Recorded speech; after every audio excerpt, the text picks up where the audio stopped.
How's it going, guys, and welcome to another video. In this video I'm working on a Ford Ranger. It is a 2007 model. The engine is a 3-litre diesel model, and it has a long cranking when cold and engine management light on fault.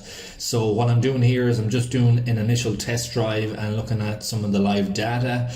I have already pulled the fault code on it, and it is a P0191. That fault code is fuel rail pressure sensor range/performance problem. So with that fault code, we know that it is a wiring or a sensor issue. So I'm just going to get this back to the workshop now and start to do some tests to diagnose the fault on this particular vehicle.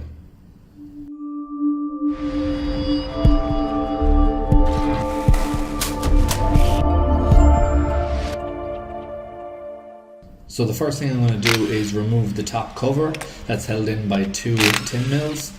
I take off that plastic cover, and that gives me access to the rail and the sensor.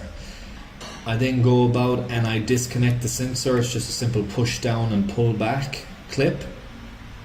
I have a look at the connectors and see if there's any corrosion or any issues there, and I have a look at the back at the wiring and see if there's anything noticeable on that. I then get my power probe. I change the connector on the top of that. I hook it up to the battery that's in the vehicle. Always make sure that the voltage is strong enough in your battery before you start carrying out tests. Expected results we see here is I need a good earth. On the supply side, it's going to be a higher voltage with the sensor disconnected at less than 5 volts. And then lastly, a constant 5 volt supply from the ECU. So I have all of those with the ignition on, of course, so I can go about reconnecting the sensor at the rail, and then I'm going to back probe. So I disconnect the power probe so it doesn't use up any more power. I do have to move a bit of wiring out of the way as I set up the back probes. When back probing, just make sure that you have a good solid connection on each one of those. So the color coding on the back probes, the blue is the earth, the yellow is the signal voltage, and the green will be the 5 volt that I'm looking for. So I just move the loom a little bit out of the way. Just there, I remove one of the connectors because I don't have any right angle back probes to use. If you had a right angle back probe, it would be a little bit easier than what I have here. But I reconnect it back up, and the 2 checks I'm going to do is with the ignition on, I'm going to just recheck the results that I had before, and then I'm actually going to check the signal voltage with the vehicle running. So at idle you would expect to see a low voltage somewhere in the 1.1 to 1.2, and then as it revs, as it increases, that signal voltage will increase. So the higher the revs, the higher the voltage. So you can see it's 4.9 on the green probe. The signal is 1.1 at idle, and then as you rev it up, and it's just around 2000 it gets to, it goes up to its highest point of 1.9. So at idle we have the correct readings, and over the certain rev ranges we also have, if you get up to around 2.5 to 8,000 in RPM, you would expect to see about 2.5 in the voltage. I have now confirmed that the fuel rail pressure sensor is faulty and needs replacing. The wiring is all good. All the signals that's coming down from the ECU are correct. So I go ahead and I order the pressure sensor.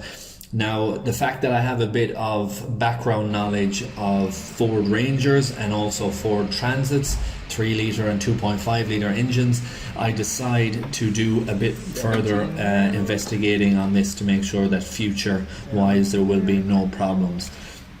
There is a banjo bolt on the pump of these that has a little mesh type strainer. I worked on a 2.5 Ranger before, and I found that that was getting partially clogged from bad fuel that he was getting in different service stations. I decided to remove that. It's always a good idea when you're doing fuel related problems to make sure that you have a good fuel filter and a good fuel supply. So I decide that I remove that banjo bolt. I'm going to clean it out completely if there's any dirt in it. It's very simple, 17mm to remove. It has 2 washers on it, one on the inside and one on the outside, so make sure that when you're removing that you have both washers when you're refitting. I blow it out with the air line, I give it a good inspection, and I reinstall it. I also checked the history on this particular vehicle, and it hadn't had a fuel filter in quite a long time, so I go ahead and order a fuel filter as well and fit that. Now that we have all of them items done while we're waiting for the fuel rail pressure sensor to come, it's now fit back that fuel rail pressure sensor. Always remember when working on high pressure systems like this that you want the vehicle for tests to be completely cold as well, and also that when you're removing the fuel pressure sensor that the pressure has completely drained off in the rail.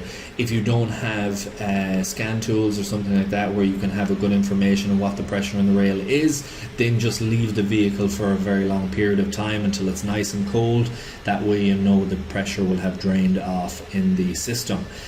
I didn't get the new sensor out of the bag, and what I'm going to do is compare it with the old sensor. I just look at the thread type, I look at the length of the top of it, and I also check the connector on it itself. Now the connector on the old one was a little bit longer, but the pin position and clip was all the same.